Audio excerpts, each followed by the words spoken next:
Como en las tragedias griegas, las tragedias de nuestros días demuestran el dolor avallazador rodeado de misterio, que en cualquier momento puede invadir el cotidiano de cada uno de nosotros y proyectarse a la vida de las personas más queridas, consumiendo entonces sus defensas frente a una pérdida verdaderamente irrelevante. Este es un fragmento del voto razonado del juez Antonio Augusto Concado Trindade de la sentencia Bulacio versus Argentina. Buenas noches, extiendo un cordial saludo al jurado y al público asistente en general. Me presento. Mi nombre es Paula Natalia Guarnizo Muñoz y tengo el honor de representar mi grupo de semillero de investigación de la Universidad Libre Seccional Bogotá para exponer ante ustedes nuestra ponencia titulada El incidente de control de convencionalidad difuso proyectado al modelo colombiano de justicia transicional. Nuestra ponencia se va a ver configurada en dos acápites a saber. En un primer momento haré una breve contextualización del desarrollo normativo para la terminación del conflicto, desembocando en la justicia transicional. Y como segundo lugar estará destinado a la exposición de nuestra ponencia titulada El incidente de control de convencionalidad difuso proyectado al modelo colombiano de justicia transicional. En razón al conflicto armado y a la propuesta de la justicia transicional como un mecanismo para su terminación, es que nosotros desarrollamos este trabajo con el objetivo de resolver la problema de si la justicia transicional propuesta para el caso colombiano soportará el control de convencionalidad desarrollado por la Corte Interamericana de Derechos Humanos en el entendido de que el control de constitucionalidad ha resultado favorable. Sobre el primer acápite es menester reconocer que Colombia es un país que se ha mantenido en conflicto interno por más de medio siglo, cifra que ustedes pueden corroborar según datos emitidos por el Centro de Memoria Histórica, y que además de ello es un país que se ha visto debilitado por una violencia endémica, por una deficiencia del sistema judicial y por una crisis económica desde 1930, como alguna vez lo dijo Eric Lair, docente investigador de la Universidad del Rosario. Sin embargo, eso no ha impedido que el gobierno invierta muchos esfuerzos para darle fin al conflicto. Por citar algunos ejemplos, como lo hizo con el M-19, el EPL, el Quintín-Lame y el PRT, Partido Revolucionario de Trabajadores, desde 1989 hasta 1991, o con la Ley 975 del año 2005, o las leyes 1424 y 1448 del 2010 y 2011 respectivamente, o a través del acto legislativo número 1 el 31 de julio del año 2012. Desembocando hoy en la proposición de una justicia transicional que se acomode a las necesidades del país y, lo más importante, que establezca una paz estable y duradera. De ello, es ineludible abocar los 4 ejes fundamentales sobre los cuales se propone hoy la justicia transicional, que son la verdad, la justicia, la reparación y las garantías de no repetición. Todos estos presupuestos debemos observarlos desde las normas supranacionales, pero para el caso concreto y en estudio vamos a extraer el de la reparación integral, visto desde la Convención Americana de Derechos Humanos. La Corte Interamericana de Derechos Humanos estableció que se debe entender la reparación como el vínculo existente entre las transgresiones de los derechos humanos y los derechos de las víctimas, y que esas personas víctimas tengan la posibilidad de acogerse a programas de restitución, rehabilitación, indemnización y garantías de no repetición. En algún momento, Paula Gaviria, que fue directora de la Unidad para la Atención y Reparación de las Víctimas aquí en Colombia, dijo que el Estado no puede limitarse solamente a proveer ciertos bienes y servicios a estas personas, sino que además debe garantizarles un ambiente para que esas personas puedan desarrollar sus derechos y además su ciudadanía como todos nosotros. Y que además se le deben dar, digamos, como unos mecanismos de orientación, de asistencia, de participación en procesos judiciales y, lo más importante, la reparación. Así las cosas, el Estado no puede ser caprichoso en impedir que esas personas puedan acceder al Estado, tocar la puerta o levantar la mano y decir: oiga, Estado, es que usted a mí no me ha reparado en consecuencia de ese conflicto, sin perjuicio de lo establecido por el gobierno para hoy, en este momento, digamos, para hacerle frente a ese posconflicto.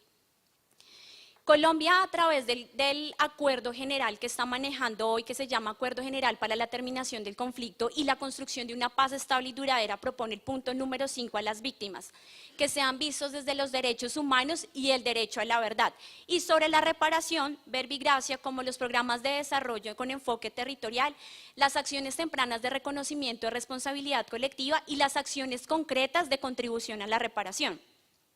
Los segundos destinados como a los actos solemnes, formales y públicos que incluyan esa responsabilidad. Y los segundos, por ejemplo, como ayudar a la reconstrucción de la infraestructura.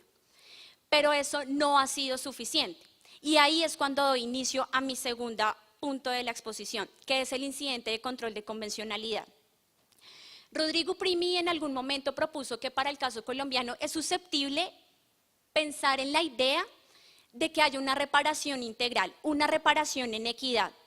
en razón al conflicto armado, y que no se le puede coaccionar a esa persona a acceder al Estado y decirles que a pesar de sus programas propuestos usted a mí no me ha reparado, porque es que no es lo mismo que a usted le hayan quitado su tierra a que usted le hayan matado a su familia.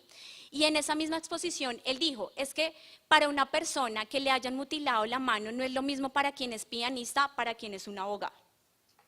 Dijo que las personas que tienen mayor vulnerabilidad a esa trate de repararlas integralmente, sin perjuicio de la idea de que es necesario aplicar una reparación colectiva, con ocasión, primero, a que hay personas que tienen menos vulnerabilidad y, por supuesto, de los límites de los recursos del Estado. El incidente de control de convencionalidad se presenta como una de las mejores oportunidades que tiene el Estado para impedir que esas personas tengan que acceder a instancias internacionales. Ahora, sobre el incidente en concreto, me permitiré solicitarle a todos ustedes que diagramen una pirámide mental, donde la cúspide ustedes la comprendan que será el Estado y ahí estará el juez o los agentes del Ministerio Público. En el extremo interior estará la persona víctima y en la otra estará una entidad especializada que hará parte de la Jurisdicción Especial para la Paz, hoy ya propuesta por el gobierno. Ahora, ustedes se preguntarán cómo se va a desarrollar esto. Pues bien, les voy a explicar la fase procesal. Tengan en cuenta ustedes que se va a desarrollar a través de dos fases, una fase escrita 1 y una fase oral 2. Sobre la fase escrita, la persona víctima realizará un escrito o una solicitud en la que enviará al juez diciendo su calidad de víctima, el daño sufrido y la medida de reparación que está solicitando. Recepcionado por el juez, este lo enviará a la entidad especializada encargada de estudiar el caso en concreto. Emitirá un concepto si efectivamente esa persona tendrá que verse beneficiada o no. Y la remitirá nuevamente al juez. Cuando él ya la tenga y la conozca, citará a las dos partes para el desarrollo de una audiencia, que ahí viene la fase número 2. Aquí se presenta una característica primordial de hoy de los procesos en Colombia, que es la inmediación. Es decir, el juez tendrá la oportunidad de conocer en primer plano la situación, es decir, hay una protección y una optimización de los derechos humanos de esa persona. Aquí, conociendo la situación, emitirá una sentencia y se implementarán todos los recursos e instrumentos necesarios para que esa decisión se aplique de forma célere y efectiva. Ahora, ustedes se preguntarán, ¿pero por qué cualquier juez o por qué cualquier agente del Ministerio Público? Y eso se los justificó a ustedes con las sentencias emitidas por la Corte Interamericana de Derechos Humanos, como lo hizo bien con la sentencia Hellman versus Uruguay, que entiende la Corte que todos los jueces y todos los agentes del Ministerio Público tienen que conocer de los derechos humanos, por lo que no es traído de los cabellos que esas personas sean capaces de emitir sentencias sobre esos casos en específico.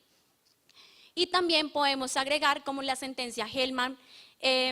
Almonacid Arellanos versus Chile,